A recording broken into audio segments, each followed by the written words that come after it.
नौशर फ़रोज़ मां अवांखे update कंदालू report करे रहिया रिज़वान अली जुमानी।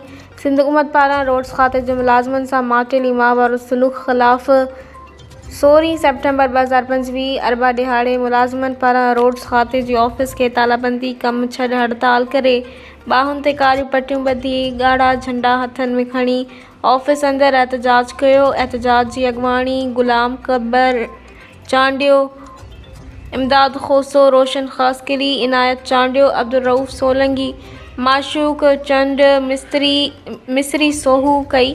जिते रोड्स जे मुलाज़िमनि मीडिया सां ॻाल्हाईंदे चयो त सिंध हुकूमत रोड्स जे मुलाज़िमनि सां नाइंसाफ़ियूं करे रही आहे। मुल्क में महांगाई घाटे तोड़ चढ़ियल आहे।